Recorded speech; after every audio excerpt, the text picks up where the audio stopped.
जिनके महल सुगंधित पुष्पों से सजे थे, जहां मणियों के दीपक जगमगाते थे, वही आज वन की ठंडी धरती पर सो रहे हैं। राम और सीता, दोहा 90। सुचि सुविचित्र सुभोग में सुमन सुगंध सुबास, पलंग मंजू मणि दीप जेह सब विधि सकल सुपास। भावार्थ, जो पवित्र, बड़े ही विलक्षण, सुंदर भोग पदार्थों से पूर्ण और फूलों की सुगंध से सुवासित है, जहां सुंदर पलंग और मणियों के दीपक है तथा सब प्रकार का पूरा आराम है। चौपाई, बिबिध बसन उपधान तुराई, छीर फैन मृदु बिसत सुहाई, तेह सिय रामु सयन निसी करही, निज छवि रति मनोज मधु हरही एक। भावार्थ, जहां ओढ़ने बिछाने के अनेकों वस्त्र, तकिए और गद्दे हैं, जो दूध के फैन के समान कोमल, निर्मल, उज्ज्वल और सुंदर है, वहां उन चौबारों में श्री सीता जी और श्री रामचंद्र जी रात को सोया करते थे और अपनी शोभा से रति और कामदेव के गर्व को हरण करते थे।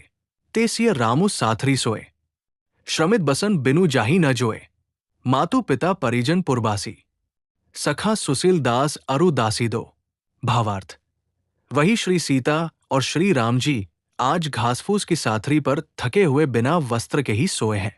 ऐसी दशा में वे देखे नहीं जाते।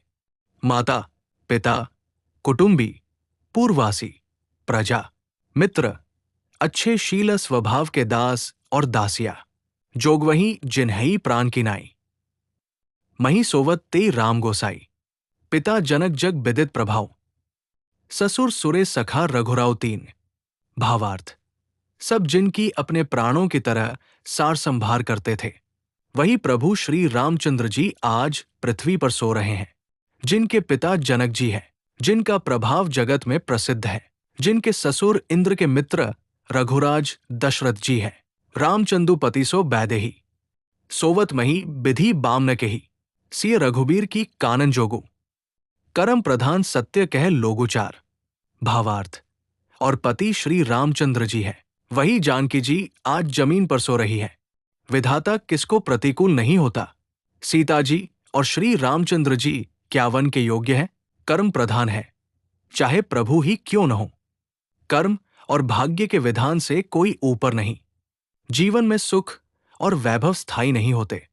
सच्चा वैभव त्याग, धर्म और सहनशीलता में है। श्रीराम और सीता का वंगमन हमें सिखाता है कि परिस्थिति चाहे जैसी भी हो, मर्यादा और धर्म से कभी विचलित न हो।